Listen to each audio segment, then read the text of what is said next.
Hi, Carrie. Welcome to the Women Awaken podcast. Thank you, Whitney. Thank you for having me. So excited to be here. So excited to have you on my show, Carrie. I had a fabulous time being a guest on your podcast, which was so much fun. Can you tell us a little bit about the podcast that you have? Sure. My podcast is called Relationship Diversity Podcast. And in that podcast, I love to explore all things about relationship structure diversity. And my main message is that we are unique, and the people we are in relationships are unique. And therefore, a unique individual plus a unique individual equals a unique relationship. When we try to pigeonhole ourselves into what we've been told is a good or successful relationship, many times we'll feel trapped. And relationship diversity frees us to say, who am I and what do I really want in my relationships? And so it gives us the freedom to design the relationship that's most aligned with who we are. And such a important message to have, especially at this time, because how we look at relationships and engage in them is changing, right? Mm-hmm. I mean, Yeah. there's always been diversity. I think it just wasn't spoken as much of, right? The word swingers comes to mind as far back as if we go way far back, we have been all over the place with relationships, sexuality, all that stuff, but it was never really defined or always open, right? In the past. And especially if you go back to more like modern civilization, if you will, since, the 1900s, it's been more and more ingrained about this is what being in relationship means, what it looks like. These are the parameters. This is what's normal. This is what you should do. And again, for all these decades, for all this time, people have gone under the radar to do what actually feels good to them, what feels true for them. And more now, the beautiful thing is that people are saying, well, why can't we just be open about this? Why can't we admit that there's no right way to relationship, that there needs to be diversity?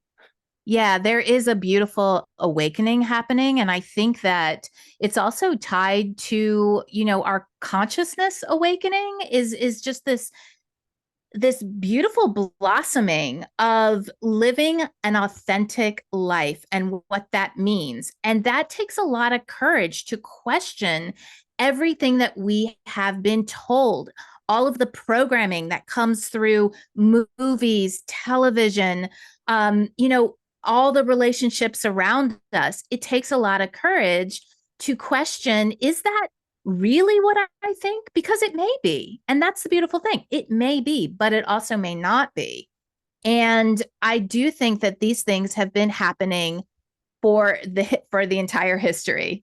And in modern society, unfortunately, a lot of people have had to hide it and go in the shadows to really experience their authentic self in relationship.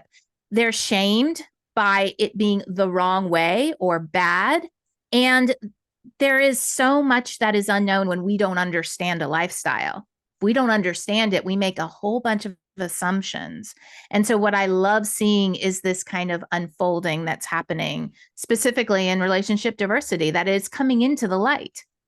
Yes, absolutely. And I won't go too far down this rabbit hole, but Carrie, you and I were talking a little bit about some of the more esoteric stuff around the nature of consciousness, reality, existence, all these things that, as those of us who are kind of on this escalating spiritual journey, we're starting to see that maybe, reality itself, life itself isn't quite how we thought it was, and that there's more dimensions to it, that there's more, accessibility to a different experience, right? But the same sort of thing is that we are scared in a lot of ways to see things and consider that things could be different than how we've been told or how we've experienced them. Because change can be scary. Most people do not like change. I know we are not wired for change. Yeah. And yet evolution is, I think, inevitable. I think when we try to hold on to something because of the fear of change, it creates a lot of resistance in our mind, body, spirit.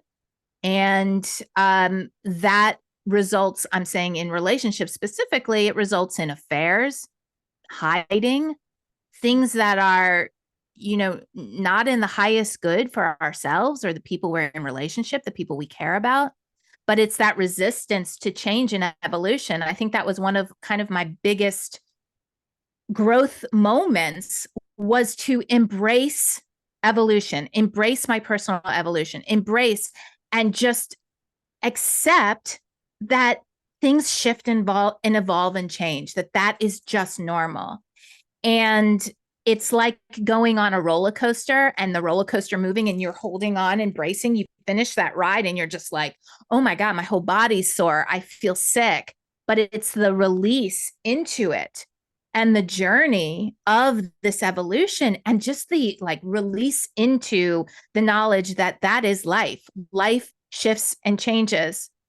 And that kind of, that changed everything for me. Yes, definitely. And Carrie, we also spoke about how a few books in our life have been very pivotal and impactful. And one of them is the book Conversations with God by Neil Donald Walsh. And in that it says, he states that there are multiple words that are synonymous with God or life. And one of them is change, and which is a powerful statement, that life is change, which means that it is inherent to life. There is no life without change. That's what life is, ever evolving. And again, not to get too off into that path, but the idea that we are, life itself, the universe, the idea of source is always growing and evolving and changing. Otherwise, it would no longer be life. It would end life, and life can't end. So we literally have to change. And so then if we refuse to change, then we're just sort of cycling, and we're still changing, but not in a, in a evolutionary way, in terms of we're just going to stay with, the discomfort of trying to avoid it, but we're going to slowly be forced into it because there's no way to not do it. But you're right in that embracing change is so challenging. We want to kind of hold on to what keeps structure in our life, right? Where we say, well, this is the way it is, that life is this, a higher source is this, relationships are this, thank you, end of story. Now I know how to live my life. We want to be told, a lot of us want to be told what to do. And I think that plays a lot into relationships. And not to criticize any way that anybody does it, but I feel like I've seen a lot of people in my life who have chosen the standard path because they did not know how else to proceed. Yes, that is the whole inspiration of my podcast, is to just show that there are options, there are choices.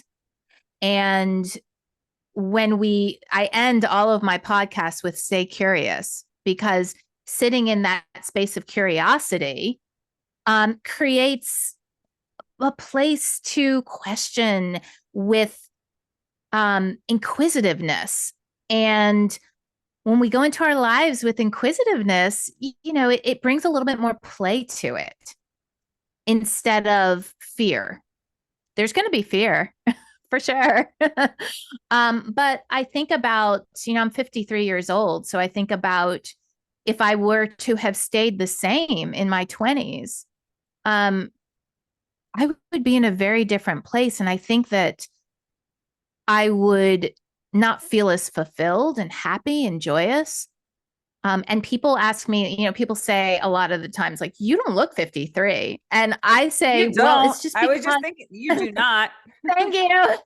Thank you. Well, part of it is genetic, but really I attribute that to living in my passion, to being unapologetic and saying my joy is not in this.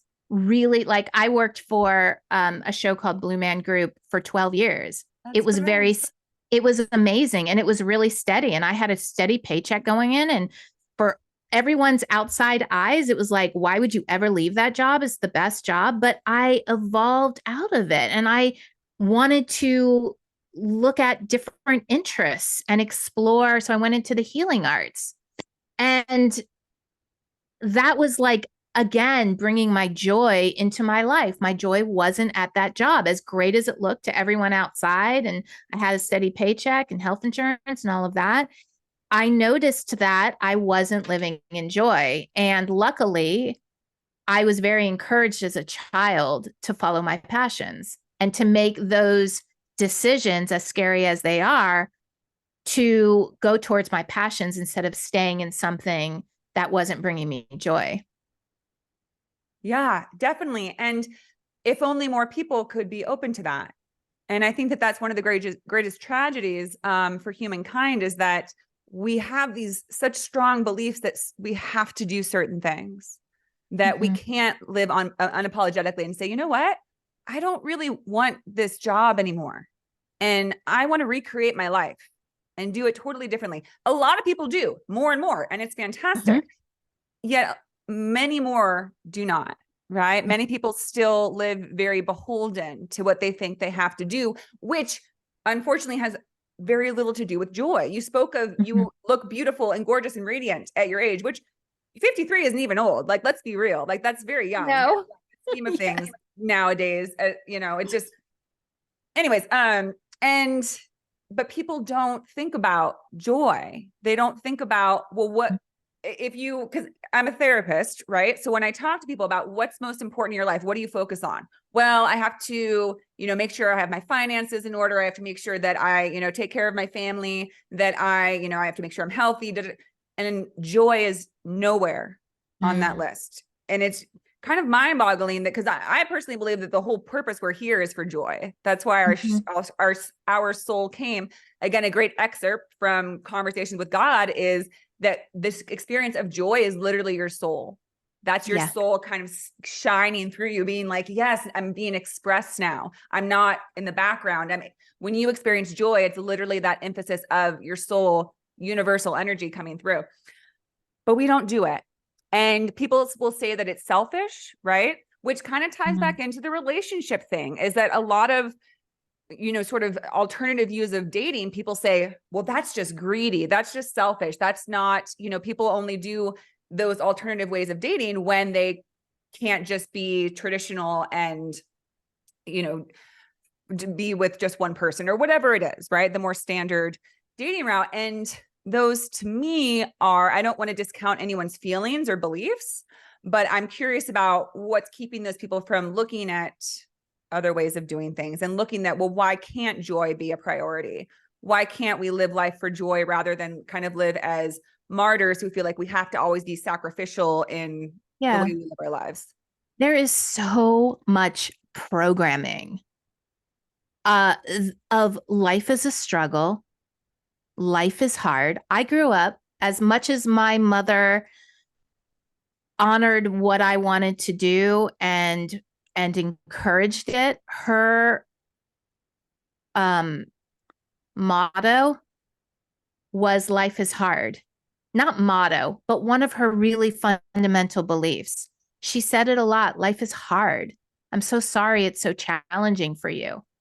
And people have all of those kind of beliefs. Everyone is unique. So you have to look at, what are the beliefs that you grew up with, that you have? And a lot of that has to do with struggle. And to be on a moving train going, you know, 100 miles per hour down the life is a struggle belief system, to stop that and change tracks takes a lot of self-awareness, a lot of courage, help from maybe a coach or something, because I needed that in the times where I was really looking at these beliefs. And every day I am questioning if the belief I have is true. Is that a belief I want to put energy towards? Or is that a belief that I learned growing up or through whatever music, TV, movies? Is that serving me? Do I want to shift that? And sometimes I'm able to make that track change, like the train, and sometimes it takes longer. You know, money is a great, like, we think about our programming about money and relationships. And, you know, I work with clients all the time who have really ingrained relationship beliefs. And so a lot of those beliefs keep us safe. And so we don't want to poo-poo them. We don't want to say we're bad for doing that. We want to honor our history and question it. And maybe there's a belief about struggle that's serving us and we're not ready to let it go. maybe people look at their life in a certain field or in a certain job and it works for them. But without the question, it's like the idea of default monogamy or intentional monogamy. Okay. People who choose monogamy, there are a lot of people that structure really works for. They think about it. It's intentional. It's like, okay, I've thought about what I'm really needing with my history, and monogamy is it. There's nothing wrong with that. What I think is a little bit more, I'm not going to say problematic, but something that will keep someone stuck is default monogamy. Default of like, this is just what I do because it's what I was told. And that's like that with any belief system, money, job, anything. I'm doing it because that's just like, I just learned I'm supposed to go to school, go to college, get a stable job, put money away, buy a house. Like, this is what I'm supposed to do. So to interrupt the default and question is like a great starting place. Absolutely. And it's so important for any structure or set of beliefs in our world is to question it and explore it and say, just as you said, is that true? I just did a solo episode titled that. Is it to ask encouraging people to ask yourself that question throughout your day? Because we make a lot of statements, right? Like, oh, well, they didn't like me, or, oh, well, this isn't going to work out. Well, I always do this. And to check in and be like, oh, wait a minute. Is that true? And then we do that with our lives, right? Well, I have to get married by the time I'm 30. Well, is that true? Do you have to? Is there something like, is there like a big gate that's going to fall down in front of your life if you don't get married? And, you spoke to something interesting, Carrie. You said that maybe we find in the struggle, we find sort of purpose, maybe what you said are along those lines. And I think that that's true, because the two fundamental questions or inquiries that are most pivotal to this life is to ask, who am I and why am I here? Yet those are the two questions that we try to bury because it seems too scary to ask. So we fill those, by not asking those questions, we ask other questions. Well, what am I doing? How am I? Okay, well, if I'm struggling, then it feels like something. And I think we almost become addicted to that, where if we had nothing to worry about and we didn't object to anything that happened in our lives, if we didn't have to struggle through something, we'd be left just to ponder, why am I here? Who am I? What do I want to do with this life? But if you get some, challenges in it's like, oh, well, I'm just so busy with this and I just am in this struggle. And so I just have to put one foot in the front of the other. And that's where that statement came from, like, right? Which is, life is hard. Life is just so hard. I'm so tired all the time. I have no time to think about joy. I'm just so, but why do we live this way is the question. Yeah, I love Dr. Joe Dispenza's work in this field of why it's easier to just go to the default of it's just hard and that's just what I know. He looks at it more from a neuroscience perspective, which is way more scientific than I am. But I think we just get comfortable in the discomfort.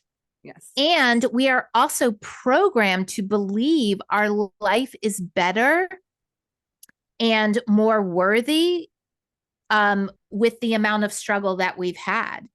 Yeah. Like if I don't deserve a lot of money unless I work really hard. Programming. Yes. Programming. And it's not serving anyone. It's making us more stressed out, more exhausted, less fulfilled, and less happy. Yes. Yeah, absolutely. And especially that one with working, that's been a big theme for me this year, because I have my own private practice and it just kind of dropped off this year. I just found that I had, clients that were wrapping up and not as many clients coming in. And I had that panic of, oh my gosh, I have to get my clients back. I have to do this. And I asked that question, like, well, is that true? Like, yes, it's, preferable to be getting enough income that I'm not, feeling challenged or insecure in that way. But then I asked, like, well, if you have enough to get by, like, is that not okay for right now? Like, who knows what the future might hold? Maybe there's new employment opportunities, new jobs, new sources of income. But is it worth it to fret right now if it feels like something is shifting and maybe there's a purpose for that shift? Right? Because again, the human nature is to say, oh my gosh, I can't, my income can't drop. But I thought, well, maybe I'm meant to have my time open for different pursuits right now. Because if you don't release what is, you can't be available to what's coming in. And that's also been kind of my mantra this year, is try to just trust that even though what you've known is leaving and it feels scary, maybe it's allowing you to invite something new, to be available to new opportunities, experiences. But it takes that courage to let go of the standard security that we've come to rely on. It takes an abundant amount of trust to let go. I just went through what I'm calling a rite of passage experience with my mom passing. And it happened very quickly. And I've been through grief before, grief of people who are very close to me, my stepbrother, my first husband. Yet the loss of a mother is very, very different. And what I did was I have a podcast episode coming out that I'm talking about this very thing. I pulled back from everything, the things that I've been building for years, because I knew I needed space to process. And that was very scary for me, because I would have just pushed through. You know, if like maybe 3 years ago, if this would have happened, I would have just pushed through. That's my default. Just keep going, just keep going, just keep pushing until I burn out. But instead, I was like, you know what? This time I'm just going to trust, and I'm going to pull back, choose my priorities. And you're right. Some beautiful things have opened up that maybe might not have opened up before. And I feel so much more peaceful about it. So in the space that I have opened up while releasing certain things, I have given myself the space to grieve and to process and to allow. And I feel, like I said, just such a much more level of peace from that choice. And it was scary. It was freaking terrifying. Yeah, it can be when we, again, release the safety bar, right? Of, okay, I have this to hold on to, I have this in place. But then life comes in, right? The loss of a parent is a truly spiritual, crux. It's a really pivotal point. It challenges our notion of, okay, how do I reconcile this sense of loss with the sense of connection with somebody in a spiritual way? And those events deserve time. And we do not allot that time the way that we live now. Because again, just like with joy, we say, you got emotions going on, you got to grieve. Okay, I'll give you a few days, Yes. Okay, get over it, wrap it up. Rather than, some cultures will take weeks to, celebrate the life of someone who passes on, and to allow people to come together and share in the celebration of them and the grief of their loss. We don't hold any space for that. We hold it, an hour-long memorial that people, have to go back to work after. Just that sort of mentality is so ingrained in our culture now, this grinding culture of profit and means at every cost, that's our value, is what we're doing, how we're keeping ourselves busy, how we're, just like you said, if you're not working your ass off, then, you don't deserve to have money and means. Like, you need to work so hard to earn a living. Yeah. And grief falls right in that, those other things that we were talking about. Grief is unpredictable. Grief is unknown. Grief is deep and scary to feel deep emotions. But when we don't let ourselves grieve, we hold on to the sadness and we stuff it down. It stays in our body. It stays in our mind. It stays in our mind, body, and our cells. Yeah. And the movement, the process of grieving, allowing, and sinking into the unpredictableness of it is terrifying, but also really rewarding. It is. It is. Absolutely. And, I wish we made more space for those experiences. And it's always so interesting to me, Carrie, that, when I look around the world and the way we do things, we created all this. We made up this story that this is how life is, and this is how we're supposed to handle things, and this is what we're supposed to prioritize and deprioritize, and this is how we live. Because as you described that, kind of as I was speaking to earlier, if we wanted to, we could put feelings and emotions at the forefront and allow ourselves to put having those feelings as the most important thing. Because the truth is, again, going back to the books we've spoken of, we are here for our soul's experience. So when we have emotions, again, from that book, Conversations with God, it states, and not that book is gospel, but it just inspired a lot of ideas, sounds like, for both of us, that really rang true for me, more true than other concepts I've heard about life and such. But that our feelings are literally the words of our soul. It's our soul speaking to us. So what could be more important than that? Because we have to envision that our life does not have to look this way. And I want to tie this into relationships because it's the same thing. What if our priority was to just experience emotions and feelings, and everything else, we worked the minimal amount to be able to live the life, but just to embrace feelings, experiences, joy. But we have it almost upside down in this world, where we stuff down the very thing that we're here to do and to experience, which is to feel because, sorry, not to get too out there, but our soul, when it's in, totality, right? We're all one, we're all connected. It doesn't know about grief. It came here to experience the exquisite nature of grief, because to us, it feels painful, but it's also just an exquisite expression of feelings. You feel grief because you love something so deeply. I did an episode about grief with this beautiful woman, and she spoke to that. She said, grief never ends because love never ends. When we lose a parent, when we lose a loved one, we'll never be fully rid of grief. And we're not meant to. It's because we still love them. And grief and love go hand in hand. Grief is the experience of love that feels not quite there. It is there. It's always there. But in the physical realm, that person isn't with us. So I don't know. It makes me think about, I just think that we're really ready for a shift in the way we live. I think it's becoming more and more apparent, and we can't stuff it down anymore because we're seeing such excruciating repercussions of the way we live, of stifling those emotions. What we have the most of in this world is suffering, depression, anxiety, addiction, diseases, loneliness, suicide, murder. These are not natural things. To me, these are a result of living in an unnatural way, and not allowing space for our emotions is very unnatural. Yeah. Yeah. I am a very emotional person. I am an empath. So I feel like when I do intuitive readings, I can feel what people are going through. And when I was a director, that's how I would direct as well, as through feelings.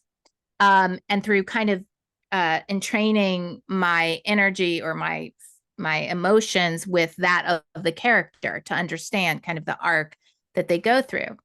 There are people who process mentally. My husband is that way. He processes in his head. And I think that there's there's people that process in different ways. And I don't know how that works, with them. And he's like a star seed. He comes from, like a star system, and understands science in a way that I could never do it. And I think that we are together, we balance each other a lot. I bring up the emotion. He also helps me mentally kind of ground. And so I think it's like coming together of knowing who you are, really knowing who you are, going on that adventure inward and understanding yourself, and then understanding how you process through things. And allowing your unique self to process in the unique way that you do. Absolutely. And that ties right in, Carrie, to your work in relationship diversity. Can you speak to that? Because, you know, you sort of use that as the key, it sounds like, when you start working with people, which is, well, what are you really, you know, wanting in your life? What feels most authentic to you? Because again, as we've been speaking to, most people will not explore that inquiry. Most people will Yeah. not say, well, what do I really want? Yeah, because we are not taught that that is valid to ask ourselves what we really want. It's better to, I mean, at least like how I was raised, is like make sure everyone else is okay before I do what I want. It's been a real uncovering. So I think actually a huge part of the work of relationship diversity and asking, what do you want, is uncovering, is a big like healing work, healing, asking the questions. Why do you have that belief? Is that something that you learned growing up? Do you feel aligned with that? And so this is why, in my coaching, I actually do reprogramming, subconscious reprogramming work, because I went through a lot of pain in relationships, a lot of pain from my parents' divorce up until my divorce. And I did a lot of talk therapy. It was like I made shifts, but it just didn't feel like it was getting to the like deepest nooks and crannies of my psyche. And I did this energetic work called theta healing. And within 3 months, it was like, it is all about belief reprogramming on the subconscious level, and it's energetic. And that was where things shifted. I started to see my life very differently. I started to question all of the beliefs. And I had to learn how to do it, because it was just like, whoa, 3 months, and my life is totally different. And I've healed my relationship for the most part with my father. And the men I'm calling in are very different than the men before. And I need to understand why this is happening. And so it's not because if people haven't done that inner work, if you ask them, what do you want? They'll say, I don't know. I want someone who makes a good living and who will create safety and security for me. So like, that's just, for example, like that's what I wanted. I thought I wanted, maybe my husband to make the money, and so I could kind of float and do what I love to do. But what I actually found through work just in the past year was that no, I love a sense of autonomy with my money space, with my life. I also love the joining together with my husband. So how can I create a space where both of those things are? That's the idea of designing what works for you. The programming would say, my husband needs to support me. He needs to make the money. Or even another wounded programming is, you know what? I'm fighting against that. I'm going to make all the money and I'm going to be the one in control. So really like kicking all those things apart, doing some reprogramming, and then saying, no, actually what I want is both. And I can have both as long as I can communicate that. Yes. Yes. Because if we don't speak it and state that that's what we're needing, then it can never happen. Mm-hmm. But, again, people shy away from this because what you just described sounds like it took a bit of work, right? That it maybe wasn't very comfortable. It's totally uncomfortable. And, I had kind of my, what I call spiritual awakening, or just this awareness that I was more than just my body, at 23 years old. So we're talking 30 years ago. I have gone in and out of reading different books, working with different people.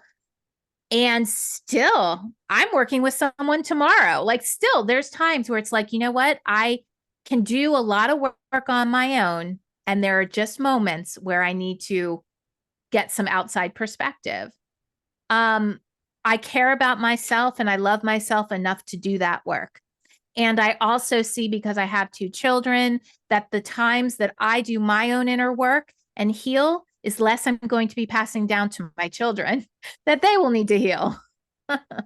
Yeah. Yeah. And that's a part of our journey, is this processing and healing. And it's always leading us towards, as we spoke of, change and evolution, which is so pivotal. So Carrie, let's again tie this back into when you work with others, what do you see the most of? Because people, I imagine anyone who reaches out to you is curious about a new kind of experience in relations with others. I imagine it's a focus on romantic relationships, but what is their number one, or it doesn't have to be number one, but some of the top reasons that they reach out to you? What are they experiencing? Is it that relationships don't work for them? Like they've never been able to have one? Is it that they're dissatisfied in their relationship? Yeah, a lot of people get to a tipping point where they have probably gone through a breakup or are close to a breakup, and they just feel hopeless that they can't seem to make relationships work. I hear that a lot. Like, I just am not good at relationships. I don't understand them. I just seem to either have ones that are very short-lived or get into ones where I don't feel seen or heard or acknowledged. I feel like there's more, but I don't know what that is.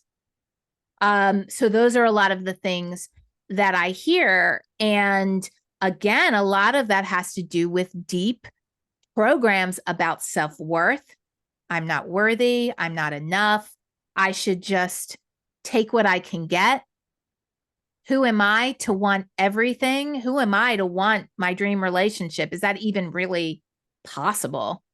And so we work on that belief level from the beginning. And so I have one program that I do, and I only work with 1 to 2 clients at a time. And it is an 8-week, 1-to-1 reprogramming intensive. So we work weekly for 8 weeks. And they also have me through, texts, a certain amount per week, but we are going into it. And I hold the space for them to question. And sometimes I challenge some of the things that they say to me, and really ask them, is that really what you think? Where do you think that might have come from? And then we do that subconscious reprogramming that I work with them on. And I like working in this way because I think when you are focused and you say yes, and you're like, I'm going in it, it is really easy to do a session and then maybe, I don't know, 8 weeks later, come in and do another session. And there is something, it's just like going to a retreat, right? If you go to a retreat, you go away, you pull away from your whole life, you go 3 days into something and you go deep into it. That's kind of what this 8-week reprogramming intensive looks like. Wow. And how often do you do those? Not very often. Like I said, I only will work with 1, possibly 2 clients at once. And then people have an option after those 8 weeks, once they have maybe a 4-week break, to come up with what I call a monthly maintenance. We do 1 session a month, and then we are kind of in this like text support. But I also have to really check in with myself because I'm holding such safe space for people that I may do 1 8-week session and then say, I want 4 weeks off, so I'm really checking in with myself because I really care about the people that I work with. And I only take people who are ready to do this work, who come to me and say, like, I can't make relationships work. I've gone through the last breakup. I may never trust again. I may never be able to go into a relationship again. That's exactly the person that's like, I'm ready to do something. Yes. Now, Carrie, I don't know if there's a straight answer for this, but it just, I get curious about when you work with somebody and they're doing this deeper work, the deprogramming, all of that, do they tend to realize that they want a completely different relationship than what they had? Or is it more of just like a gentle shift? Like if somebody came to you who'd been predominantly monogamous are they likely still going to want to be monogamous? Or do you have people that often do a whole 180 where it's like, wow, I don't even want to do, I would actually rather be open to different love situations? Or do you find that people tend to stick with what they were kind of already aligned with? So I say yes and yes, both. Both, because it's just, sometimes people go through that work and they are more grounded in like, I want monogamy because I have never felt safe. And this is where I feel like I will feel safe in this kind of relationship. I've never felt like someone has chosen me intentionally and passionately, and I want that, and I want to give that back. But then there's also people that like, you know what? I actually feel like for the first time, I feel like someone is saying it's okay for me to feel love, passionate love for more than one person. And that's okay. Like, then that's like a big awakening. So yes and yes, both. Now, Carrie, are you open to sharing a bit about your personal practices in terms of relationships? Sure. Yeah, I've kind of run the gamut of relationship diversity. First, I talk about solo amory, which is the choice to be single. I had that after my divorce for probably 4 to 6 months. That was like, I want to do the work on myself. I want to focus on my friendships. I want to focus on my family. I don't want to be in relationship. And so that's where solo amory came into my life. I also practiced solo amory when I didn't want to, when I wanted a relationship. And that's what I call like the wounded expression of solo amory. But then there was the healed expression of solo amory. I have experienced a lot of monogamy with my first husband and with my second husband. And those were good experiences. And really what I needed, I've done a podcast episode about kind of my timeline where I go through my whole timeline and I look at what my needs and desires were and what I was needing in that time in my life. When I hooked up with my first husband, I had that feeling of like, I want someone to really want me. And he wanted me. And we had such a deep friendship. It was very healing for me. But then when I got divorced,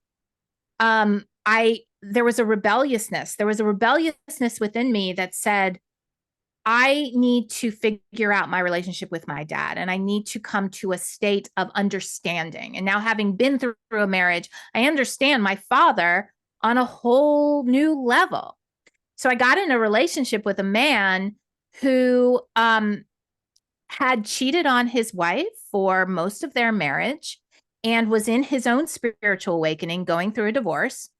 And I said to him, I don't want to be in a monogamous relationship. I don't want lying. I would much rather stay open to other experiences as long as we're honest. For me, the priority at that time in my life was a reclamation of what happened with my parents, a different way to do it, and honesty. That was what was like I needed. And we had an open relationship. I would call it an open relationship because we had other sexual experiences with other people. But at the end of the day, we came home and we lived in the same house, and that was an 18-month relationship.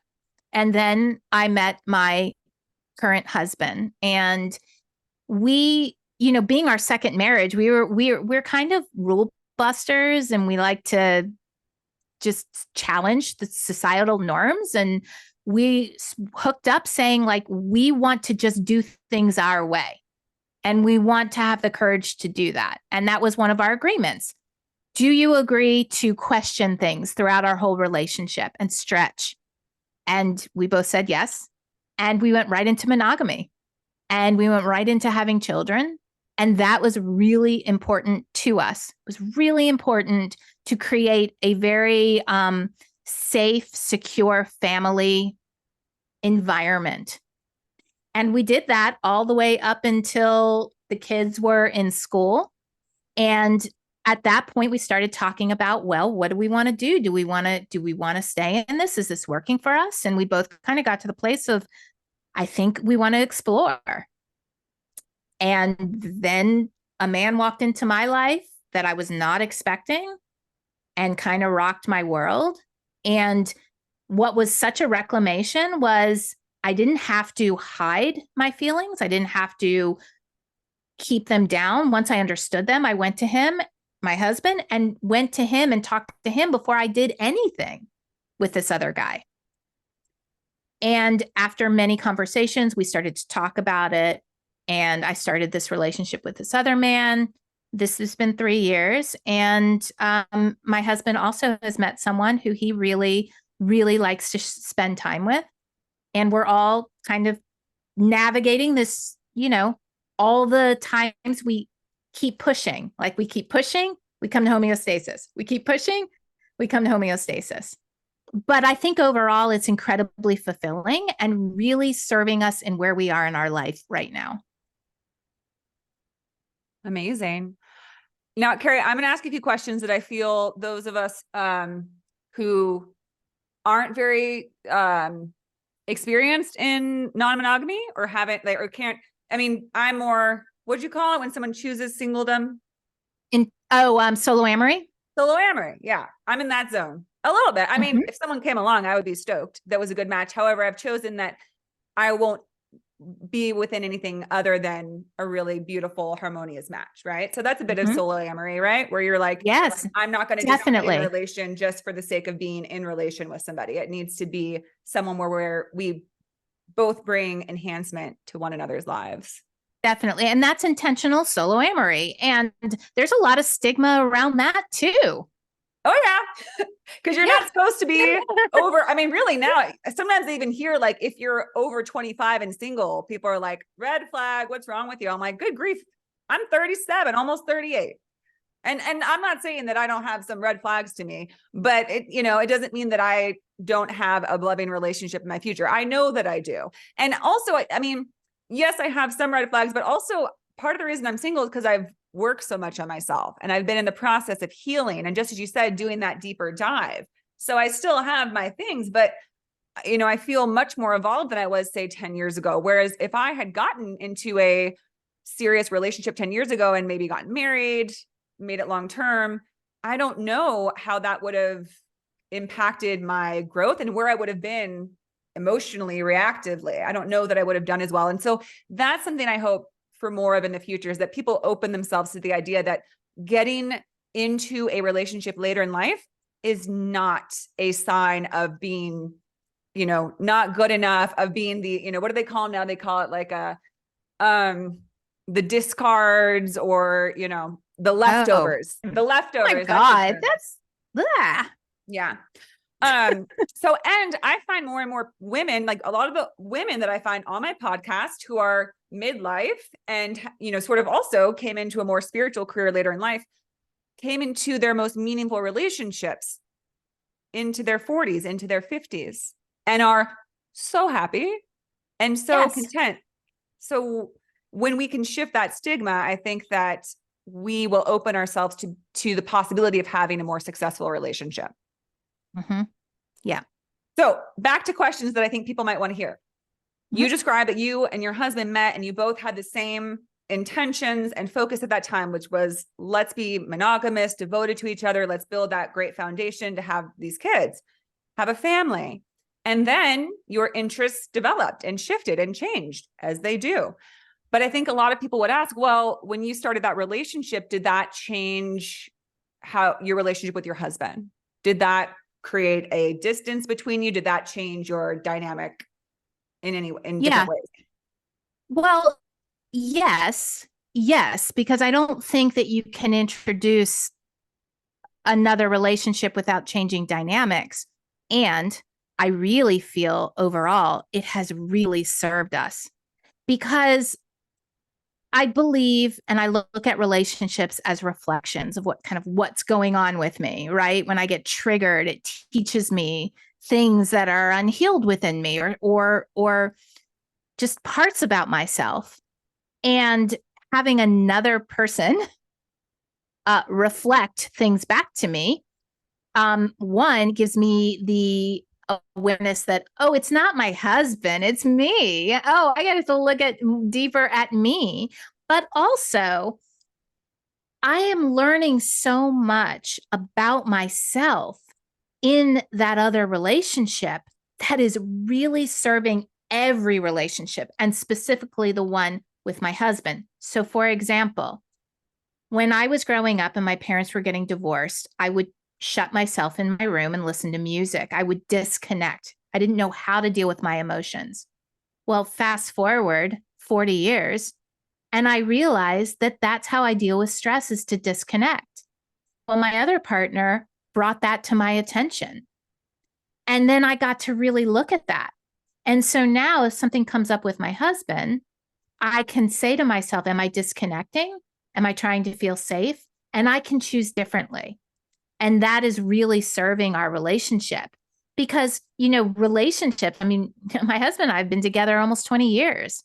So it's like things evolve and patterns and habits come in. And it's almost like a habit disruptor because it creates more intentionality with my husband and I. So are there times where things are challenging with my husband? Yeah, but that would be whether I was in this other relationship or not.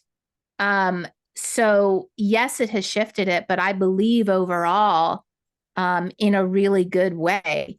And I still feel completely certain that he is my life partner. My husband is my life partner, and we are raising this beautiful family, and we have incredible kids that I call like heart eye emoji over, just like, wow, amazing, conscious, aware, emotionally intelligent children. And we do it really well together.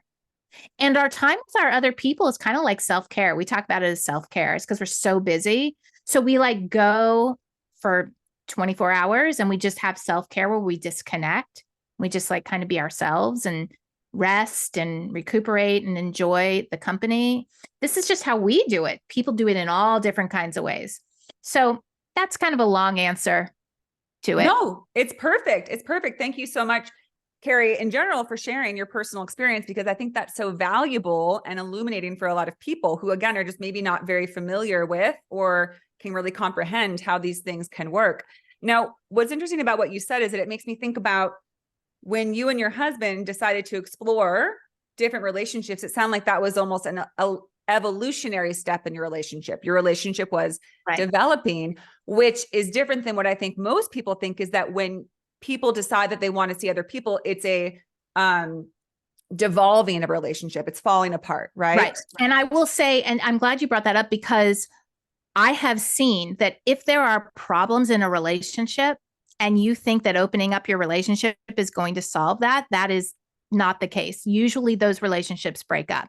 It highlights what is not working. It's just like having a baby to save a relationship, right? It's like, yeah, it's like, oh, this is going to help us. No, it brings up every little thing that is unhealed within you. But here's the thing, is like, where are your priorities? For us, for my husband and I, our priorities are self-evolution and growth and healing. That's our biggest priority. And so that's what this does, is it will put you deep in your shit. And we are both committed to doing our inner work. That is what drew me to him. And that has been our relationship the entire time. Does it mean that there aren't times that things just feel gross and yucky? Yes, of course. That would happen anyway. That would happen whether there were other relationships or not. And I talk about in my podcast this idea of the wounded expression of a relationship structure and the healed expression. Because someone can go very, easily like a breakup of a relationship and say like, oh, it's polyamory's fault. But it is never that. That is such a surface, response to why a relationship might not work out. Absolutely. Well, because I think, because what came to mind when you were saying that is that not every couple can pursue polyamory together. It won't work for everybody. And I think I think it is true for some people, that, because again, what I thought of is, you hear a lot, like in movies and such, that, I started seeing someone else because we grew apart. We just grew apart, and I fell out of love with that person. And I think that that's real. I don't think we're meant to be soul partners with everybody. That's my belief. Some people believe that you can be soulmates with every person you meet. I don't personally hold that belief. I think that sometimes in life we meet a soul partner where we feel what I'm getting the sense you have with your husband, which is I want to go through this with you. We both feel aligned with being on sort of this bigger soul evolutionary journey. And I want to do it with you, but I also don't want to deny feelings I'm having, things, curiosities I have, joys that I want to experience. So can we openly do that together? And again, that's not to discount people who don't go there with their partner. I do think that there are very powerful partnerships that are monogamous, where they are going through this without, but it doesn't make one or the other more or less or better or worse. It's just your personal journey and whether or not you found someone who's wanting and willing to do that with you. Right. And there is so much, there's so much in between monogamy and polyamory. That's what I talk about, is the in between. It's like, you don't have to say like, we're monogamous and I want to be polyamorous. I'm either going to be polyamorous or nothing. There's so much this like beautiful space within to explore. And that's why I'm collaborating with this project called the Bonding Project. And I love this project. I feel very aligned with it because they look at how do we like to bond, and they break it down. They actually have a test. You can go on bondingproject.com and take their test to learn, do you like to bond one-to-one, one-to-many, many-to-many, or solo? And let's break it down into financial, sexual, intimacy, and cohabitation. And you can actually take a test and they grade it to say, well, you like to bond one-to-one emotionally or sexually, but you like to be solo financially. And it's like there's so much gray space that we can play around with and design. And that's, again, why I get so pumped about this relationship diversity. It doesn't have to be an all or nothing. It can just be like and that's, you can work with someone to look at like, I want this, my partner wants this. How can we come together so we can both feel expressed and also honor the other person? Absolutely. Wow. This has been so incredible, Carrie. I just love talking with you. Now, to close, I would love for you to give the audience a few takeaways. So one thing you focus on is helping people learn tools to relate consciously to their self and others. And to me, this kind of ties into sort of that inception point of people beginning to ask, do I want more? Do I want a different kind of relationship? Because you can't really do that in an intentional way, as we discussed, one that you'll grow together, you'll build together, if you're not able to relate in that deeper conscious way with your partner, right? If you're just kind of avoiding things and hiding things from yourself, a lot of the things you're speaking to, Carrie, I thought about, the fact of, wow, those are some of the things I dodged in relationships because it can be scary to be that vulnerable, to let somebody see you fully, to not kind of hide parts of yourself and keep things hidden. You have to really let it all show. So what are some tools for people who are just beginning to consider how they could relate in this conscious way with both themselves and their partner? Well, I think number one is the relationship with self, is learning about yourself. And I like to do that through self-care. I define self-care like a self-care practice. People have assumptions that self-care is like going to get a massage, a manicure, pedicure, a nice dinner, something like that. But I look at self-care as connection to self, sometimes reconnection to self. That I started a yoga practice in 2017. I was lost. I didn't know I was massively sleep deprived. I was taking care of young kids and I didn't know who I was. Okay, so I was completely unconscious in my relationship with myself, and it was affecting my relationship with my husband. And so I decided I'm going to start a yoga practice. I'm going to do 3 sun salutations a day, at least minimum. And that takes like 3 minutes. And I showed up every single day, and still to this day, 7 years later, I still get on my mat. And that is not about doing yoga. Yes, sometimes it is a physical practice, but it is really about checking in. How am I doing? What is going on with me today? And in the beginning, it was more like, I feel tightness in my chest and I don't know what that is. and just documenting it. This is how I feel. So getting to know yourself. I have a self-care course. It is super inexpensive. It will teach you how to come up with a daily practical self-care practice to reconnect with yourself. And I have that on my website. That is, I think, number one. And coming up with the self-care is what you love to do, not what you think you should do. Take the shoulds out of it. Do you love to sing? Take a song and sing that once a day. Go on a walk. Do some sewing, listen to a meditation, journal, yoga for me, running. It could be whatever it is, as long as it's something I should do for self-care, but it's something I really want to do. A minimum 5-minute practice a day.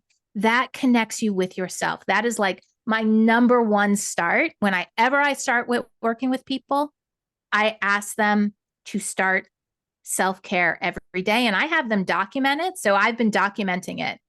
Day 1 of 30, day 2 of 30, to keep yourself accountable. Yeah. Beautiful. Thank you so much for that, Carrie. That's a great starting point. Because again, it's amazing how so many people live very disconnected from their inner world, from their inner self, from thinking about how can I honor myself? How can I connect with myself? How can I care for and nourish myself the same way that I would for my child, for my partner, for a pet, an animal? Those are examples I use with my clients who just feel so detached from the idea that they could truly love and care for themselves in a meaningful way and can't see the vital importance of that.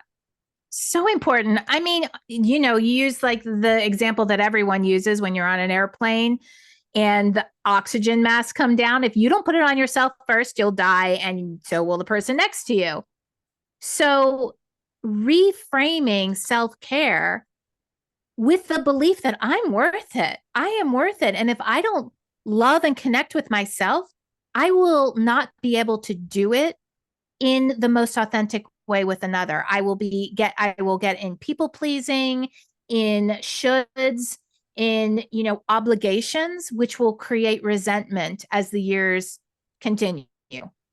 Completely. So it's really about just sort of really restructuring our inner world, our habits. And it sounds like these are sort of the first steps to take before we're really ready to open to share this sort of conscious relating with others, because we can't do it if we haven't. How can you connect to someone else's, conscious reality, emotions, feelings, if you're not with yours, right? Right. And I do want to say that you don't have to have it all figured out before you connect with someone else. It is a continual process, and I think lifelong process. That self-care is a way to start. You got to start it. Start understanding, because again, when you get in relationship, it is important to be able to feel worthy enough to communicate when you're needing something and when you're wanting something. And if you're not connected to yourself and you don't know what that is, then you can't in a conscious, respectful way communicate your needs to your partner. It will come off passive aggressive or biting, or in other ways that are not healthy. Yes. Well, Carrie, you have shared so much beautiful insight and wisdom with us. I appreciate you so much for being a guest on the show. I'm just grateful to have connected with you and to know you, because it's a beautiful connection we're able to have. And I look forward to collaborating and exploring more together. So Carrie, for those listening who would like to connect with you, find out about your self-care practice, get on your website, how can they find you? Yeah. So everyone can go to either carriejeroslow.com or relationshipdiversitypodcast.com. And both of those will take you to the same place where you can connect with me. You can also connect with me through Instagram. Although, I'm following my joy, and I'm not always finding joy on social media, but I do love connecting with people through email. I have people email me a lot directly, and I love to start that kind of conversation.